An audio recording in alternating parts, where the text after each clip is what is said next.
This is me before my hair was thick and healthy, before I knew what it would even become. Before I had nearly 200,000 followers on Instagram, before my YouTube videos started racking up hundreds of thousands of views. Let me make this clear. At this point in my life, nobody was calling me hair goals. Nobody was leaving me comments asking me for hair advice. Nobody wanted to know the recipes for all of my hair treatments. To be 100% honest with you, people made fun of my hair and my ethnicity, and they tried to make me feel inferior because of it. But it was at this very moment that I had made a decision. I made a decision to set myself free, to be happy with my hair, despite the fact that society said that I shouldn't be. Because of my hair texture and because of my hair length. This is my hair story. A 4C glow up fairy tale. I welcome you to the Rose Quartz Glow Up, episode 1. I started self-relaxing my hair and getting weaves done in college. Very soon my real hair started to thin and break off, and I could only pin it back and updos because it wouldn't fit into a ponytail. This made me sad because my hair used to be somewhat long. This is what my hair was looking like at age 13, and this is what my hair was looking at age 15. I became dependent on hair weaves and relaxers in order to feel beautiful. When I didn't have a hair weave in, I didn't even want to look at myself, let alone go outside. But as soon as I got a weave, I was all up in the mirror, the camera, or sometimes even both. Very soon, lace front wigs started becoming popular. I saved up all of my money from my summer internship, and I spent it all on a $600 lace wig. This was one of my biggest mistakes because when I removed the wig, I also removed my edges. I never wore a lace wig again after that, and people started to make fun of me because of my edges until I finally figured out how to grow them back. I used weaves for about a year in order to grow my hair out, and after a year I was done wearing weaves. I rocked my transitioning hair for a while, stringy ends and all. I still didn't know what my hair texture was yet because the weight from the relaxed ends was weighing down the actual hair texture coming from my scalp. I made sure to do my twist outs on blown out hair in order to make sure that there wasn't too much of a texture difference, and this wasn't really the cutest look now looking back at it, but honestly at the time I was pretty satisfied with it. I cut my relaxed ends off and did hair treatments until my hair was long enough for me to put it in my favorite hairstyle at the time. I started wearing my hair in curly twist out puffs. And eventually, as it got longer, I started wearing it in blow-dried buns that I called bouncy buns. This quickly became my signature hairstyle because it was very easy to do and it was also very cute. It became my routine, kind of. Although I loved that type of bun style, I soon found that I was able to grow my hair longer when I used a ballerina bun because I got a lot less breakage and it was less stress on my hair. As my hair got longer, I started wearing it down in blow-dried styles and blow-dried braid-out styles. But I stopped doing this because the same people that made fun of me when I had short hair now started telling me that I was acting too happy with my hair because it was long. They made me feel guilty for loving myself, so I styled my hair in modest ways in order to hide my length and hair thickness.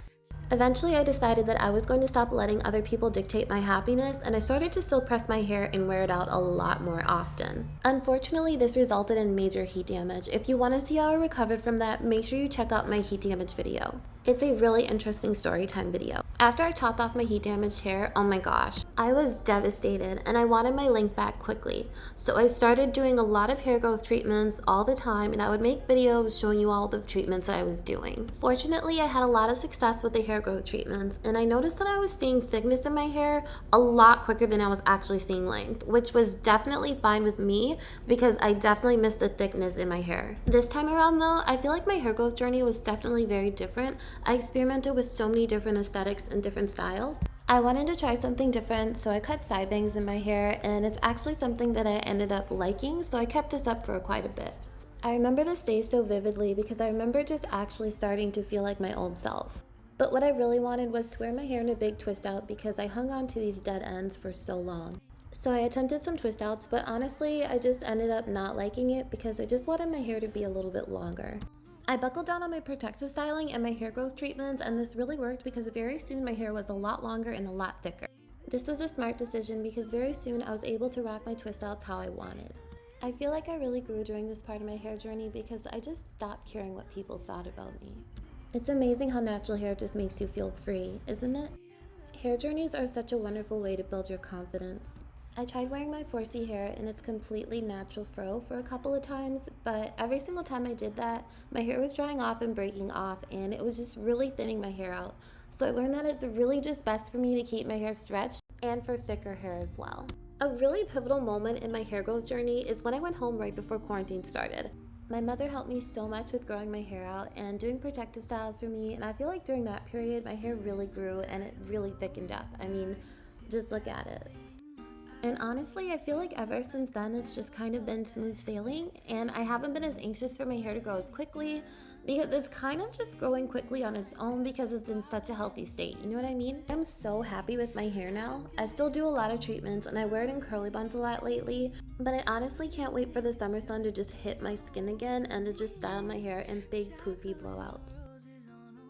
Hi loves, so I'm so happy to finally make this video for you all. I really wanted to make this video because whenever I tell people that I did struggle with my natural hair journey, a lot of people just assume that my hair has always been thick and it's always been healthy. I really hope that this video helps to show you all that I used to have a really terrible mentality when it came to dealing with my natural hair. And as soon as I changed my mentality, that's when I started to see a lot of progress with the growth and the health of my natural hair. And I know I didn't go into full detail about it, but I did briefly mention that I was teased and bullied for my hair because it was short and because it's 4C. If you're somebody who's getting bullied or picked on because of your hair texture, because of the length of it, because of the density, or whatever, I'm going to recommend that you do one of two things. A, you either ignore people that say those kinds of things, or B, you use their words as motivation. Honestly, whenever somebody says something negative to me, I remember it. And whenever there are moments where I feel like quitting or whenever I feel like I'm not trying hard enough, I remember the negative things that have been said to me. I turn it around and I make sure that I'm living up to my fullest potential. Also, another thing that I wanted to mention, I used to think that my hair was very thin and it was something that really made me sad. And it was very eye-opening to me that once I started to care for my hair and once I started to eat properly, my hair became extremely thick. And I just want to mention this because I feel like there are so many women out there who really do truly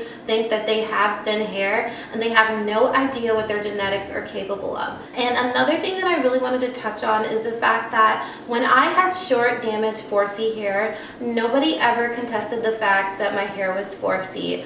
But as soon as my hair got a little bit thicker and a little bit longer, all of a sudden a lot of people wanted to disqualify me from being able to consider my hair 4C. And I think that is such a dangerous thing to do because it really makes a lot of women who are just starting their natural hair journeys out feel like they don't have anybody to look to as an example, because every single time a natural with 4C hair grows their hair out long and healthy, unless their hair is extremely dry or extremely matted, a lot of people are very quick to disqualify them from being in the 4C hair category. And I just also really wanted to stress that this video isn't bashing women who love to wear wigs and weaves. If that's what you like to do, that's totally okay. But I did make this video for women who feel like they have to wear wigs and weaves and feel like they can never grow their natural hair long. I just really hope this inspires you and shows you that I used to think that my hair was so damaged beyond the point of repair, and as soon as I changed my mentality, everything just changed for me.